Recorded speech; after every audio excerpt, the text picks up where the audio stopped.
ng mga paglabag sa batas at iba't ibang krimen na laman ng balita, ano nga ba ang kinahahantungan ng mga sangkot at may sala? Samahan niyo ako ngayong Sabado. Ang mga maling gawi, ating sisilipin. Mga batas at panuntunan, ating susuriin. Tatalakayin ang mga karampatang multa at parusa. Ako si Rose Babiera. At ito, ang Hoy! Bawal Yan!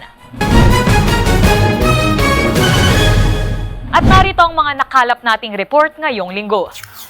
Parusa sa hindi pagre-report ng mga kaso ng notifiable disease. Alamin, 2 panibagong kaso ng monkeypox o mpox ang naitala sa Baguio City, kasabay ng pagkapal ng mga turista sa lungsod para sa taunang Panagbanga Festival. Patuloy naman ang paalala sa publiko na ipagbigay alam agad sa otoridad ang mga kaso ng naturang sakit upang ma-monitor ito at maiwasang makahawa pa. Ano nga ba ang parusa kung itatago ito sa mga health authority? Alamin sa report na ito. Umakyat na sa 4 na individual ang napaulat na positibo sa monkeypox o mpox sa Baguio City. Yan ang inanunsyo ng City Health Services Office o CHSO matapos makumpirma ang 2 bagong kaso ng mpox sa lungsod.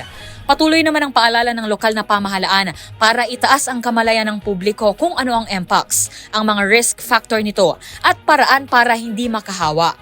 Isa riyan ang pagre-report ng mga kaso nito at iwasan na itago ito sa otoridad.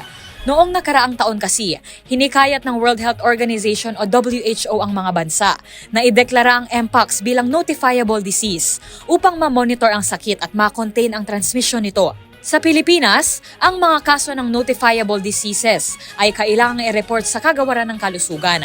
Ito ay para mabigyan ito ng angkop na lunas at pangangalaga, sang-ayon sa mga inilunsad na health protocols at maiwasang makahawa pa. Nakasaad ito sa batas sa ilalim ng Mandatory Reporting of Notifiable Diseases and Health Events of Public Concerns Act o RA 11332. May kaakibat na parusa sa mga hindi susunod o hindi makikipag-coordinate sa health authorities sa pagre-report ng mga pasyenteng positibo sa mga nasabing sakit. Maaari itong pagbayari ng 20,000 hanggang 50,000 piso o kaya naman ay makulong ng hindi bababa sa 1 buwan pero hindi lalagpas sa 6 na buwan. Maaari namang parehong parusa ang ipataw sa may sala, depende sa magiging desisyon ng korte. Parusa sa iligal na pagbebenta ng fire extinguisher ng mga BFP personnel. Alamin, binalaan naman ng Department of Interior and Local Government Secretary John Vic Remulla ng instant termination mula sa kanilang serbisyo ang mga tauhan ng Bureau of Fire Protection of BFP na mapapatunayan na sangkot sa iligal na pagbebenta ng fire extinguishers. Bakit nga ba iligal ito? At ano pa ang maaaring kaharapin ng mga sangkot sa iligal na transaksyong ito? Alamin sa aking report. Nagbabala si Department of Interior and Local Government Secretary John Vic Remulla sa mga tauhan ng Bureau of Fire Protection of BFP na iligal na nagbebenta ng mga fire extinguisher sa mga negosyante para makapasa ito sa fire safety clearance. Ayon kay Remulla, on the spot nitong tatanggalin sa serbisyo kapag may nakuha siyang report na nagbebenta ng mga nasabing kagamitan. Bukod dito, nagpaalala rin ng kalihim ukol sa mga delayed na pag-i-issue ng clearance ng BFP. Nakasaad sa BFP Memorandum Circular 2016-016 na mahigpit na pinagbabawalan ang mga kawani ng BFP na masangkot sa pagbebenta ng mga fire extinguisher, maging ang pag-e-endorso ng kahit ano o sino mang manufacturer, dealer o supplier ng mga firefighting equipments. Kung napatunayan na ang isang tauhan ng ahensya ay sangkot sa iligal na transaksyon kagaya ng mga nabanggit, ay haharap ito sa administratibong kaso. Bibigyan ito ng warning sa unang offense. At kapag napag-alamang ipinagpapatuloy nito ang gawain, tuluyan na itong tatanggalin sa posisyon at serbisyo sa BFP. Habang sa ilalim naman ng Republic Act No. 11032 o ang Ease of Doing Business o EODB Law, ang BFP personnel ay maaaring makulong ng 1 hanggang 6 na taon at pagbayari ng multa na hindi bababa sa 500,000 piso at hindi higit sa 2 milyong piso. Nakasaad din sa Ease of Doing Business Law na dapat makapag-issue ang BFP ng mga dokumento gaya ng Fire Safety Evaluation Clearance and Fire Safety Inspection Certificate sa mga negosyo sa loob ng 7 araw. Halagang 700,000 pesos na agarwood na sabat ng Bureau of Customs sa NAIA, parusa sa illegal exportation nito. Alamin. Naharang ng Bureau of Customs o BOC ang isang outbound cargo na naglalaman ng highly valued na uri ng kahoy na agarwood sa isang warehouse sa Pasay City. Nagkakahalaga ito ng higit 700,000 pesos at itinuturing bilang endangered plant species dahil sa laki ng demand nito sa buong mundo. Ang maaaring kaharapin ng mga taong sangkot sa illegal na pagtitrade ng agarwood, alamin sa report na ito. Nakumpiska ng mga tauhan ng Bureau of Customs o BOC ang 1 kilong agarwood o lapisan lula ng isang outbound cargo sa Ninoy Aquino International Airport sa Pasay City.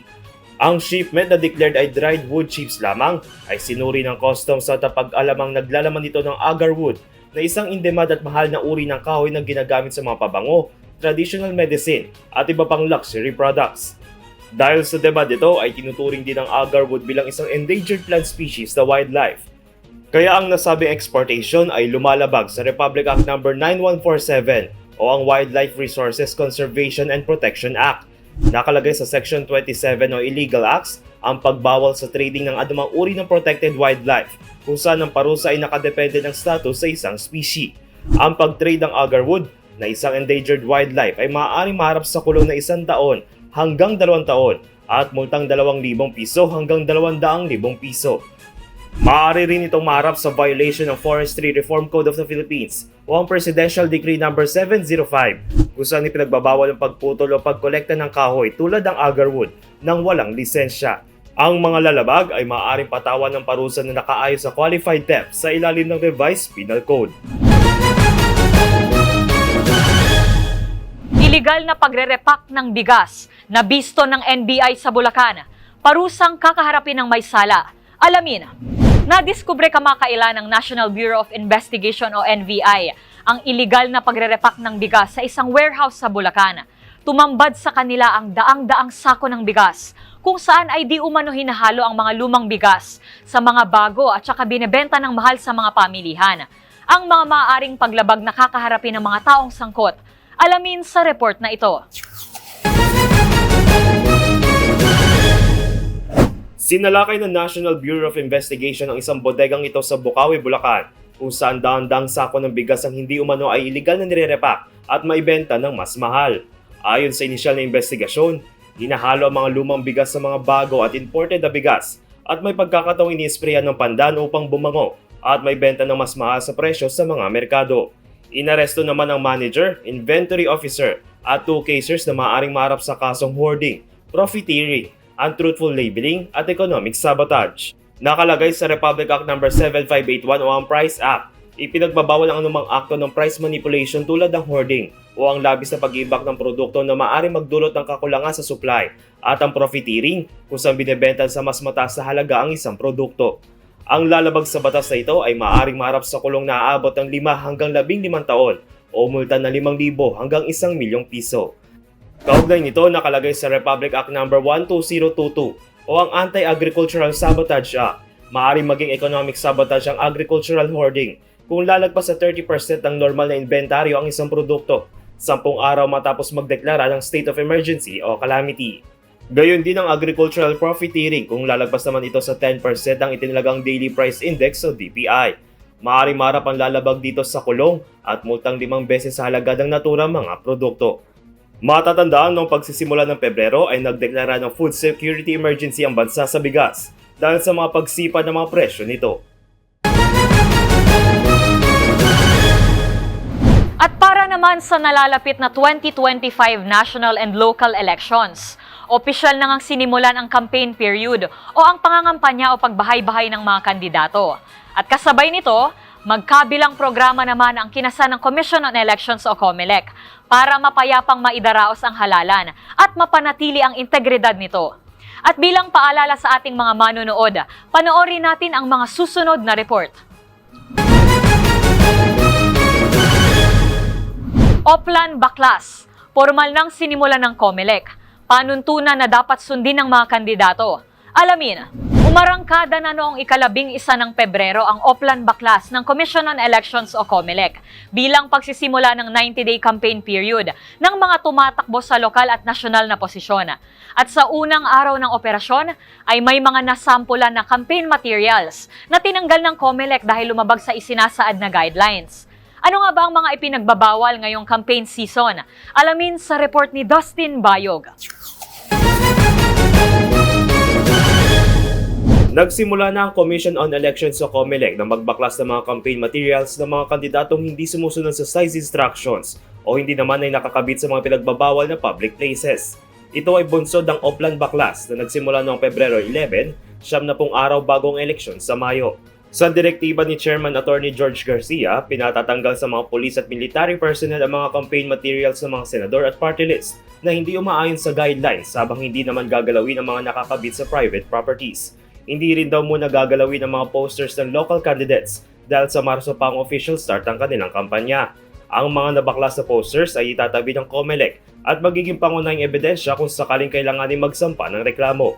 Paliwanag din ni Garcia na bibigyan ng notice ang mga kandidato na lumabag at bibigyan ng 3 araw upang ipatanggal ang posters. Ngunit kung hindi pa rin tinanggal, ay maaaring mag-file ang COMELEC ng election offense na maaaring magresulta sa disqualification o kulong.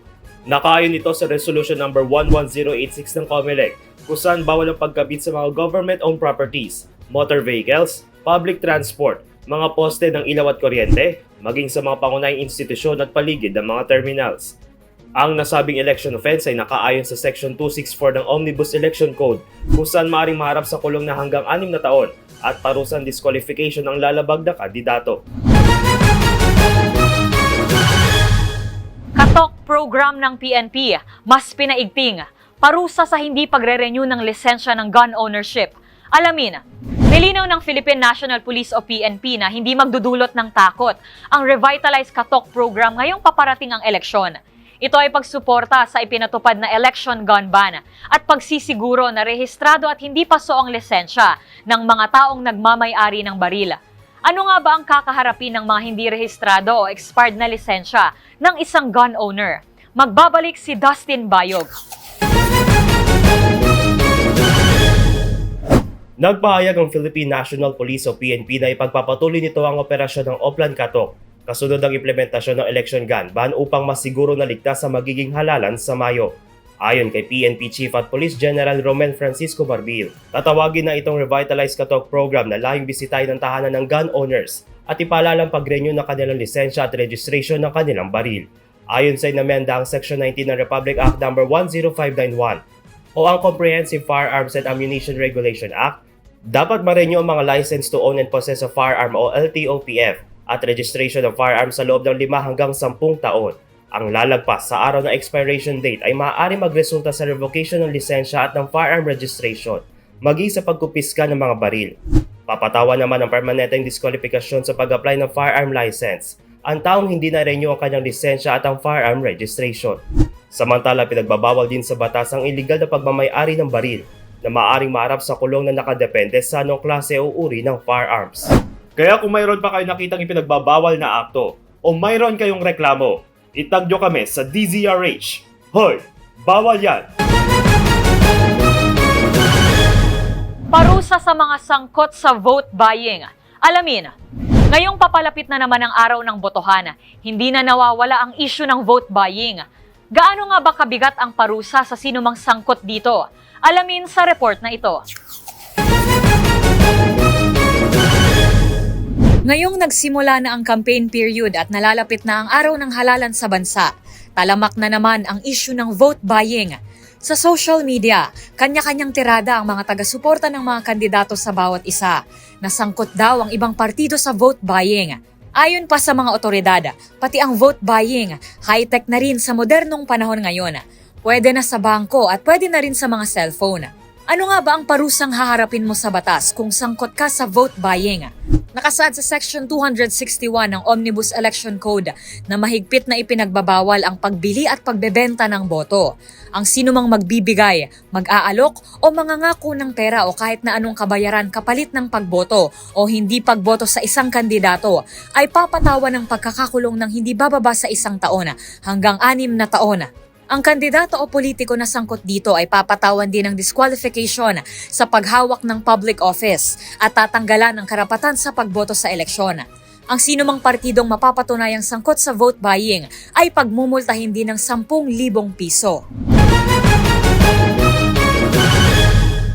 Kaso para sa pamamahiya sa isang tao. Alamin, ang simpleng pag-post o pag-comment sa social media ay isang karapatan, pero dapat laging tandaan na may kaakibat itong responsibilidad. Kaya sa mga walang pakungdangan kung mamahiya ng tao online, heto ang maaaring parusang inyong kaharapin. Panoorin sa report na ito. Ngayong nagsimula na ang pangangampanya, simula na rin ang mga online campaigns at social media protests. Madalas, nakikita natin sa social media ang talamak na pagtatalo sa isa't isa ng mga taga-suporta ng kandidato. Kadalasan, ukol ito sa mga ipinaglalaban ng bawat isa. At hindi maitatangging maraming insidente kung saan nagiging personal ang atake ng ilang netizens. Ano nga ba ang posibleng kakaharaping parusa ng mga walang pakundangan sa pagbitaw ng mga komento na nakakasira ng reputasyon ng ibang tao? Nakasaad sa Republic Act 3815 o Revised Penal Code, Article 355, na ang sinumang mamamahiya o maninira ng reputasyon ng isang tao sa pamamagitan ng pampubliko o malisyosong mga mensahe ay papatawa ng presyon koreksyonal o pagkakakulong ng nasa 6 na buwan hanggang 4 na taon o pagmumultahin ng 200 piso hanggang 6,000 piso. Kung ikaw naman ay mananakot ng ibang tao para utusan ito na sirain ng iba, maaari kang patawan ng aresto mayor o pagkakakulong ng 1 hanggang 6 na buwan o pagmultahin ng 200 hanggang 2,000 piso.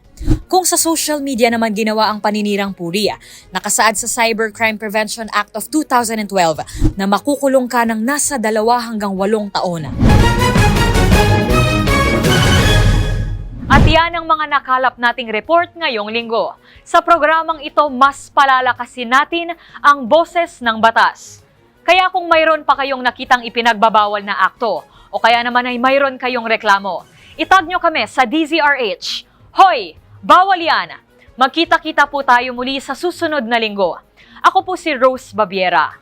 Una sa Pilipinas, una sa Pilipino. Kung mayroon pa kayong nahuling ipinagbabawal na akto, o kaya naman ay mayroon kayong reklamo, itag nyo kami sa DZRH. Hoy! Bawal yan!